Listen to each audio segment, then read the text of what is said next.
Masarap maging bata. Walang iniisip na problema, malayo sa lahat ng bagay. Pero paano nga ba kung isang araw matangay na lang na masilhing kapusukan ng iyong kabataan at magising na meron ka ng responsibilidad na hindi mo na pwedeng takbuhan? Ako si Mary Joy Biringel, 17 taong gulang at isa ako sa mahigit 100,000 bata na tinatawag nilang teenage mother. Tema sa pamilya o joke ng barkada, yang ang mga dahilan kung bakit napasubok ako sa maagang pag-asawa. Lahat man ng ito'y dapat kong pagsisihan, di na ito magbabago ang nagawa kong kamalian.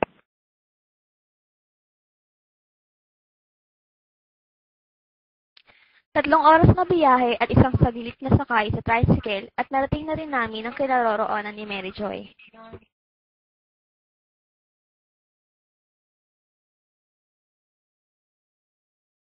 So, andito na po tayo sa bahay nila Mary Joy. Tara't pasukin natin. Pagtawid pa lamang namin sa isang tulay na kahoy na isang dangkal lang ang lapad, nakaramdam na kami ng takot at kaba.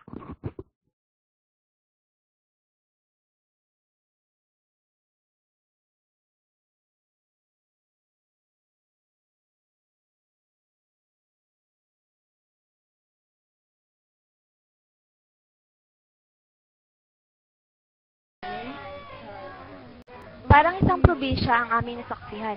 Ang mga bahay dito ay parang nakalutang sa isang dagat kasama ang kumpul-kumpul na halaman ng water lily. Dahil sa kumpul-kumpul ang mga halamang ito, nakikita mo ang basura nagkalat sa paligid, mga basurang pwedeng pagkunan ng mga sakit.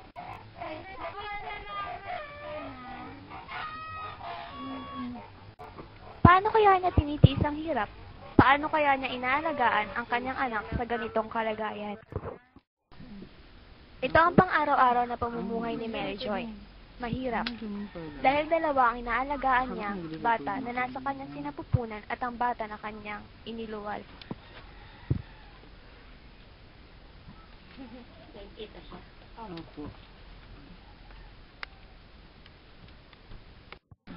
Pagising sa umaga, pinapaliguan na niya kaagad ang kanyang anak na si Shakira.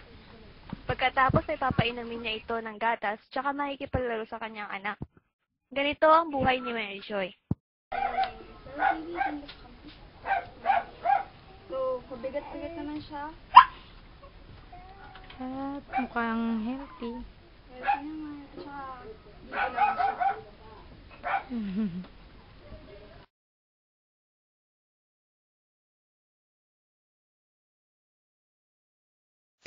17. Ilan kayong magkakapatid? 9. Pang ilan ka? Pang-8.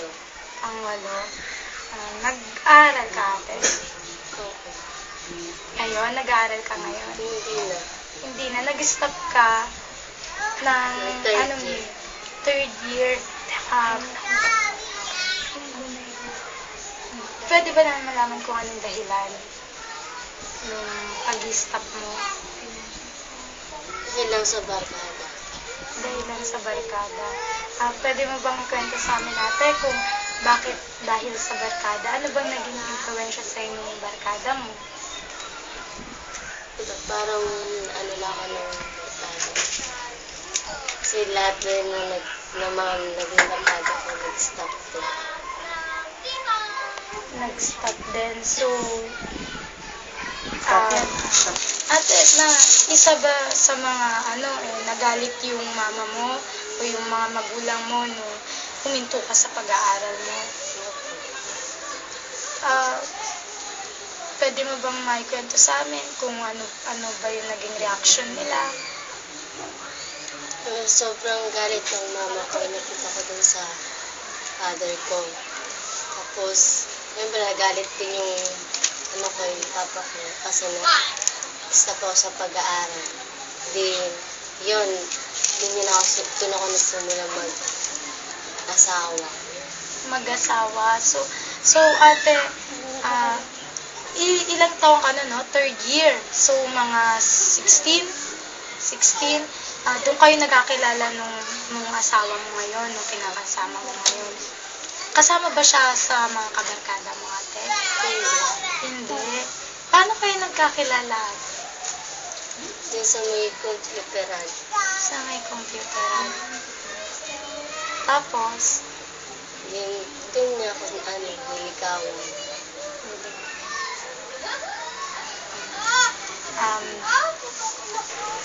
After kanya ting ligawan mo, ano ba yung mga sumunod na nangyari man?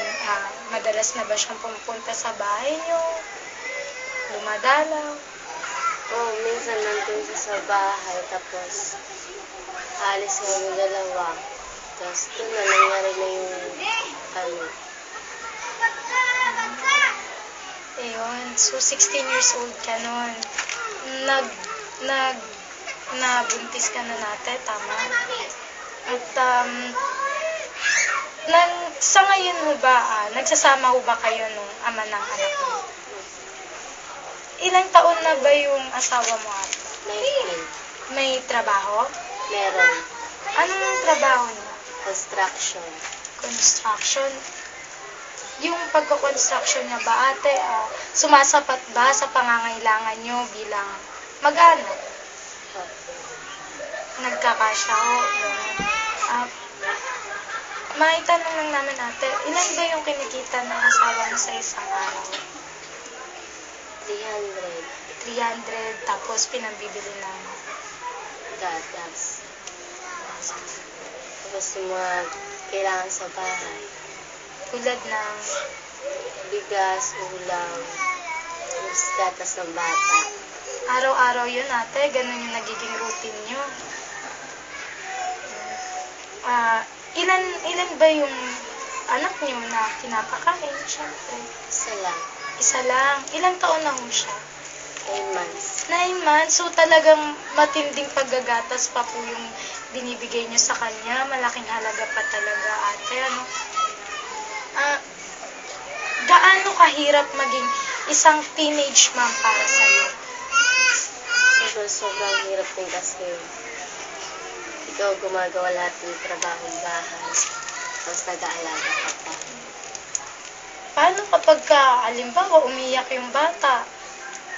Lalo na kapag kagabi. Hindi, kasi paggabi naman, dalawa naman kami nag-aalaga. Dalawa kayo nag-aalaga. May kuryente ba kayo? Wala. Paano yun? Kapag kagabi, yung anak mo, umiiyak. Sisindo ng kandila. Ganun na. Ilang buwan na kayo na natin, ganun yung nagiging routine mo. Walang ilaw, tapos nagsisindi ng kandila para magtimpla ng gatas ng anak mo.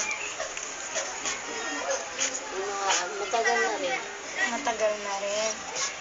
May tanong ko lang, ate, may pinagsisisihan ka ba sa nangyari?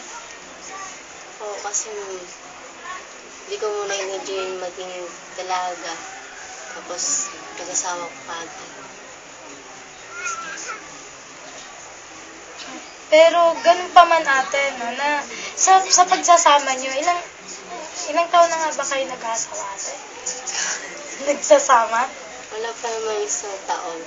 Pero sa mga nakalipas na buwan, naging masaya ka naman sa pagsasama nyo.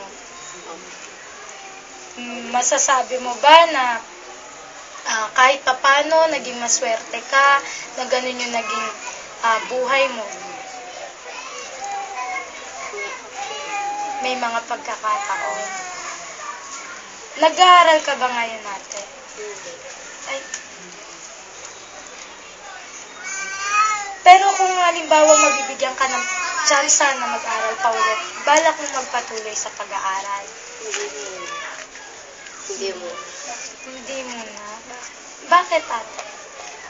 Kasi mahirap kasi pagsabay-sabay yung pag-aaral tapos yung pag-aalaga ng bata. Kung halimbawang lumaki na yung mga anak mo, di ba? Balak mo rin ba na mag-aral? Kung halimbawang sabihin natin lumaki na yung mga bata. Hindi ko lang May mga bagay ka bang gustong maranasan pa? Wala na. Ang teenage pregnancy o pagbubuntis ng mga babae sa edad 12 hanggang 19 ay isang malawakang issue hindi lamang sa Pilipinas kundi sa buong mundo. Ayon sa estadistika ng Save the Children, 13 milyong babae sa iba't ibang parte ng mundo ang nagbubuntis sa edad 20 pababa taon-taon. Dahil dito, malawak ang kampanya ang ginagawa ng mga gobyerno upang ibaba ang bilang ng kaso ng teenage pregnancy. Sa datos noong 2009, halos 3.6 milyon ang naitalang batang ina sa bansa. Sa katunayan, 7 sa 10 buntis na babae ay hindi bababa sa 19 edad. Pinatunayan ito ng World Bank at sinabing ang Pilipinas ay isa sa mga bansang may pinakamaraming bilang ng mga batang ina. Sa Pilipinas, malaking porsyento ng mga kabataang maagang nabubuntis ay nabibilang sa low-income generating group. Karamihan sa mga kabataang maagang nabubuntis ay hindi nagpapakasal. Napipilitan din silang tumigil sa pag-aaral hanggang makapanganak. Ngunit, marami sa kanila ang tuluyan ng humihinto sa pag-aaral upang magtrabaho. Ang lumalaking bilang ng mga kabataang maagang nabubuntis ay sinasabing sumasalamin sa kasalukuyang kalagayan ng ekonomiya ng bansa. Ang lumulobong populasyon at kawalan o limitadong kakayahan ng mga kabataan na suportahan ang kanilang mga anak ay isa sa mga nagiging dahilan ng lumalalang kahirapan sa bansa. Sa madaling sabi, mas maraming maagang nabubuntis, mas tumataas ang antas ng kahirapan. Isa sa mga tinuturong dahilan ng pagbubuntis ng mga batang babae ang kakulangan ng kaalaman ng mga kabataan tungkol sa pakikipagtalik. Partikular sa Pilipinas, ang pagtuturo ng sex education sa mga paaralan ay isang issue na patuloy na pinagdedebatihan. Bagamat malakas ang panawagan ng iba't ibang sektor ng lipunan para sa sex education, ang simbahang Katoliko at ibang konserbatibong grupo ay mahigpit itong tinututulan. Dahil likas na konserbatibo ang mga pamilyang Pilipino, ang sex ay isang paksa na hindi na pag-uusapan ng mga magulang at anak. Dahil dito, hindi nagagabayan ng mga magulang ang mga anak lalo na sa panahon ng puberty, kung kailan ang mga kabataan ay likas na interesado sa mga bagay na patungkol sa sex. Dumagdag pa rito ang paglaganap ng mga media materials gaya ng programa sa telebisyon, pelikula, at magazine na may temang sex. Ang internet din ay hitik sa mga pornographic materials na madaling ma-access ng mga kabataan. Kulang din sa kaalaman ang karamihan ng kabataan tungkol sa contraception at reproductive health na siyang dapat tinatalakay sa sex education at counseling. Dahil ang kanilang pangangatawan ay hindi pa lubusang handa para sa pagbubuntis, ang mga kabataang babae ay nahaharap sa iba't ibang suliraning pangkalusugan sa panahon ng pagbubuntis. Marami sa kanila ay may nutritional deficiencies at walang access sa maayos na healthcare. Napag-alaman din sa mga pag-aaral na ang mga kabataang maagang nabubuntis ay may mataas na tsansang magkaroon ng mga komplikasyon na maaari nilang ikamatay o ng kanilang sanggol. Ayon sa World Health Organization, mas mataas ang panganib ng mga kabataang edad 15 hanggang 19 sa pregnancy-related death kaysa sa mga babae edad 20 hanggang 24. Ang teenage pregnancy ay mapanganib din para sa mga sanggol. Ayon sa mga datos, ang kaso ng premature birth ay mas mataas sa mga sanggol na isinilang ng kabataang babae. Gayon din ang low birth weight rate. 10% ng mga sanggol na isinilang ng mga kabataang babae ay malnourished. Ang kakulangan sa kahandaan ay nakakaapekto sa pagpapalaki sa mga anak. Ayon sa pag-aaral, dahil hindi pa sila handa sa emosyonal na aspeto ng pagiging magulang, ang mga kabataang ina ay mas malayo sa kanilang mga anak na siyang nagiging dahilan ng mga behavioral problems sa mga bata. Ayon sa iba pang pag-aaral, ang mga batang isinilang ng mga kabataang ina ay maaaring magkaroon ng kakulangan sa tamang nutrisyon, magkaroon ng academic difficulties at maging biktima ng pang-aabuso at kapabayaan. Bukod dito, ang mga anak na lalaki ay sinasabing may malaking tsansang masangkot sa mga gulo at makulong. Ang mga anak na babae naman ay maaari ring maagang mabuntis gaya ng kanilang ina. Mga magulang ngayong panahon na dapat bigyan din ng pagkakataong makausap ang kanilang mga anak para marinig nila ang mga problema ng mga kabataan ngayon. Dahil sa ngayon nakikita natin ang mga magulang ay too much focus sila sa kanilang mga trabaho. At minsan gabi na umuwi at wala ng panahon sa kanilang mga kabataan o sa kanilang mga anak. Ang dapat lang naman ngayon ay bigyan sila ng panahon, makausap, bigyan sila ng halaga. Hindi lamang ang pagpahalaga ay hindi lamang kung anong gusto ng kabataan ay ibibigay. But then, ang pagpapahalaga sa kanila ay bigyan sila ng panahon, makausap, bigyan sila ng pagkakataong mapakinggan sa araw-araw nilang ginagawa. Kasi ang minsan ng mga bata ay nangangailangan ng attention and sense of belongingness na sinasabi ko nga sa unang tanong. Maraming salamat. Message ko lang sa mga naging katulad ko. Sana hindi nila pabayaan yung maging mga anak nila ulit. Tapos yung hindi pa nag-aasawa ng bata, huwag na lang kayong gumaya kasi mahirap din.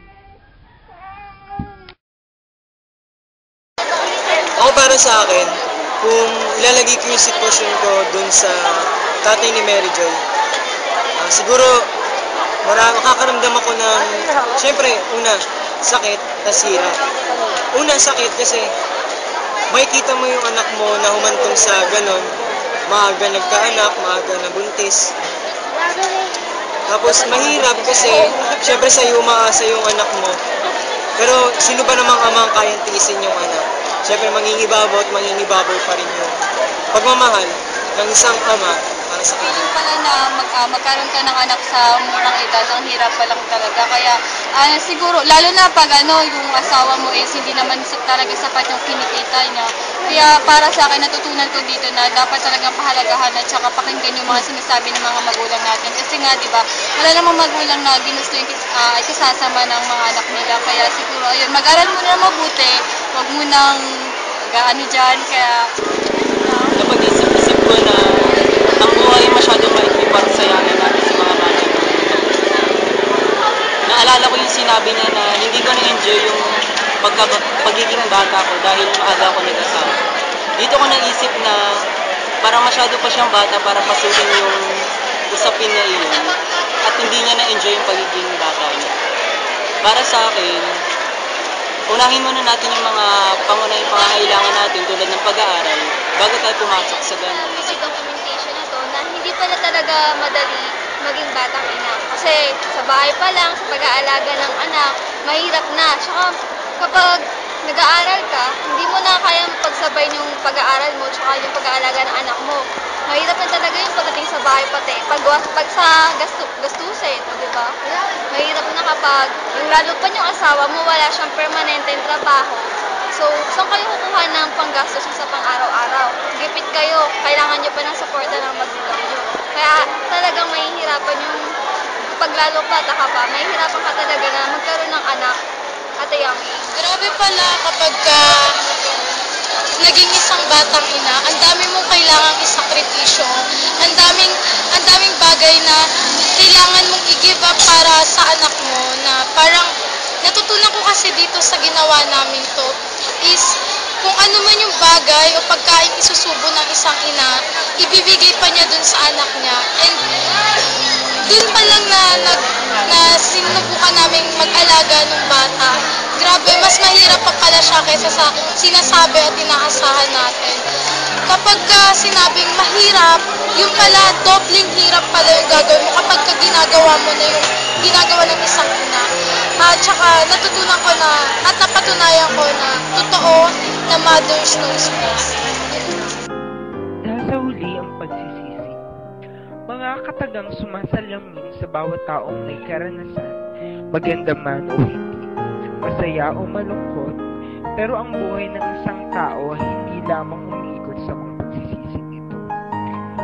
Mahirap isipin na sa mga murang edad ngayon ng isang kabataan, marami ang nabubuntis, marami ang napapariwara. Maraming kabataan ang tumatalikod sa kanilang responsibilidad. Maraming kabataan ang tumatalikod sa kanilang mga pamilya. Masakit man isipin ang naging kahapon ng isang kabataan Dapat nating isaalang-alang na ang mga bagay na kinapulutan natin ng aral sa ating mga magulang ay isang regalo para sa isang anak. Dahil iniisip ng mga magulang kung gaano kahalaga ang kinabukasan ng kanyang anak. Oo, lahat ng tao ay nagsisisi, ngunit ang pagkakaroon ng isang anak ay hindi na kailangan pagsisihan. Dahil ito'y isang biyaya na bigay ng Diyos. Kahit maging pangit man ang mga naging karanasan ng isang kabataan, di niya dapat isama sa hukay ang mga alaala at ang bata na nasa kanyang sinapupunan. Malaki ang tulong ng kabataan sa pag-usad ng lipunan at malaki ang tulong ng isang bata sa isang Ang kabataan ay pag-asa ng bayan.